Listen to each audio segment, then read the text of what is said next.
Hey everyone, and welcome to This Explainer. So, today we're unpacking the fascinating depths of what, well, might initially look like a pretty simple, albeit gorgeous, agricultural site.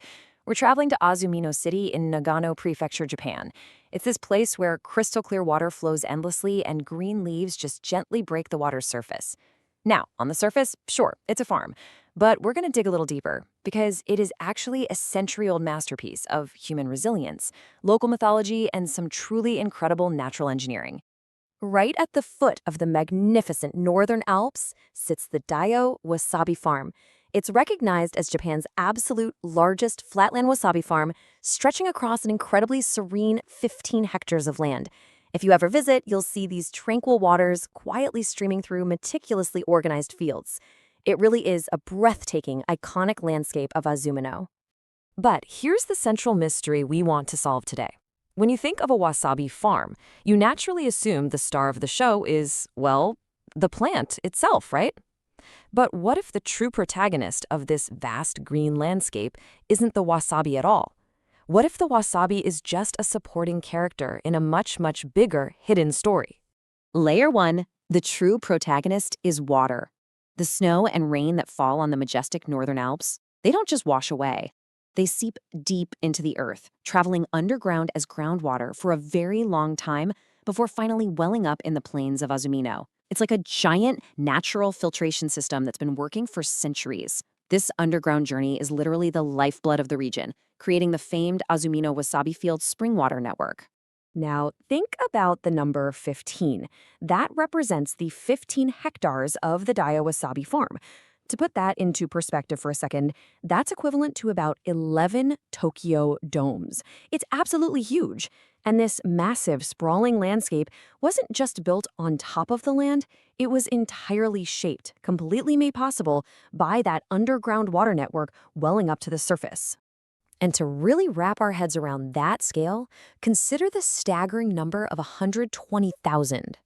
According to local records, that is the number of tons of spring water flowing through the single farm every single day. Gathering from rivers like the Yorzu, Tade, and Kake, this isn't just an abundance of water. It's a relentless, pure, endless flow that feeds the entire ecosystem. So the crucial point is exactly how this water behaves, which brings us to the number 13. Year-round, regardless of the scorching heat of summer or the absolute freezing cold of winter, this spring water stays consistently right around 13 degrees Celsius. It's cold, it's highly transparent, and the temperature hardly fluctuates. That creates the absolute perfect, delicate, and cool environment that the highly sensitive wasabi plant actually needs to survive. Which leads us straight to the harvest. Authentic, raw wasabi takes about a year and a half to grow in these constant 13-degree streams. And the result? It is quite literally the taste of the water. When you grate authentic wasabi, it releases a very specific sensory profile. First, there's that sharp, piercing stimulus that just hits your nose, right? But that's followed by a distinct, rich fragrance, and it ends with a surprising lingering sweetness. It's a flavor profile completely captured from the pure water it grew in over 18 long months. Who knew you were actually tasting a year and a half of pure mountain spring water? Layer 2, 20 years of hardship. You see, this serene green landscape wasn't always here. Back in the early 20th century, this area had abundant spring water, sure, but the land itself was a harsh, gravel-filled wasteland. It took immense, truly grueling human effort to transform it into the oasis we see today. This incredible transformation was driven by the farm's founder, Yuichi Fukazawa. Starting back in 1915, he saw the potential of the water. But there was a catch. The land was owned by many different people across multiple villages. Cultivation officially started in 1917, after 2 really difficult years just trying to acquire the land. Over the next 2 decades, specific fields like Furuhata and Shinhata were painstakingly completed, culminating in a fully established farm by 1935. It was a 20-year epic struggle to manually tame the water's flow. And when we say struggle, we mean brutal physical labor. Historical records from Azumino City describe exactly what this looked like. Remember, there was no heavy machinery back then. None. Workers literally entered the freezing water wearing nothing but straw boots and sandals.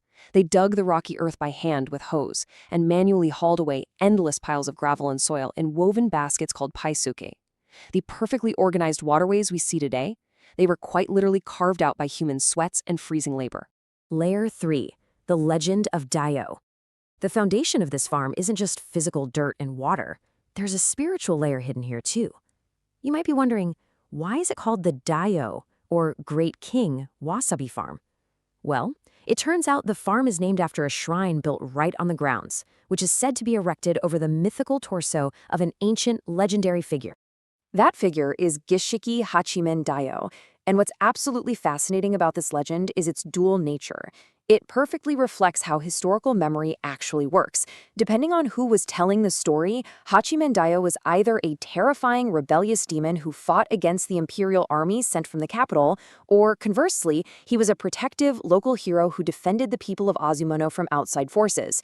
Now, we aren't here to pick a side on history. We're just noting how a single figure can embody both the rebel and the protector. This rich, ambiguous mythology is literally buried right in the soil of the farm, seamlessly merging agriculture with local faith. Layer 4. A cinematic landscape made real. Building upon that history and myth, the beauty of this water network eventually gained national and artistic recognition. Back in 1985, the Japanese Environment Agency officially recognized the Azumino Wasabi Field Spring Water Network as one of Japan's top 100 spring waters. But it wasn't just scientists and government officials who were taking notice. The legendary film director Akira Kurosawa saw this landscape and actually chose it for his 1989 cinematic masterpiece, Dreams. Specifically, he filmed the segment Village of the Watermills right here, exactly at the confluence of the rivers bordering the farm. He erected these iconic triple watermills to create this vision of humans living in perfect, quiet harmony with nature.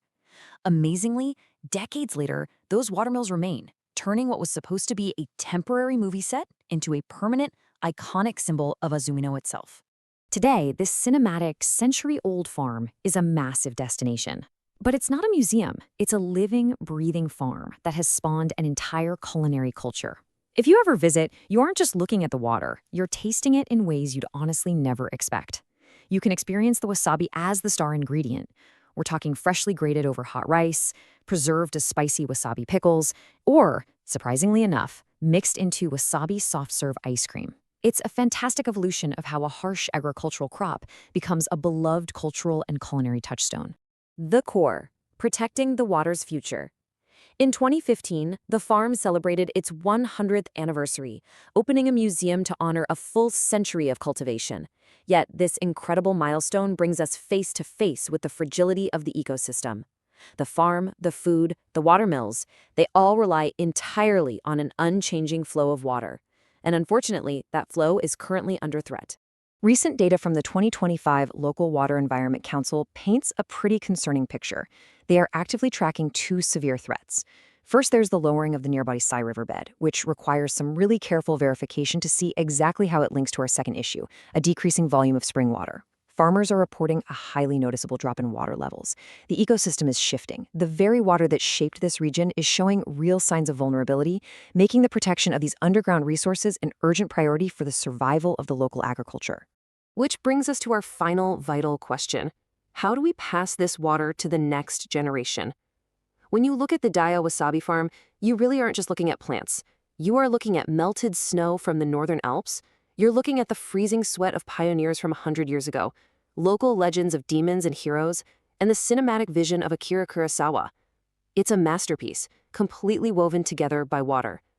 So the question remains, for all of us, how do we ensure that this water and the incredible story it tells continues to flow for the next 100 years? Thank you so much for joining me on this explainer, and I will see you next time as we unpack another fascinating topic.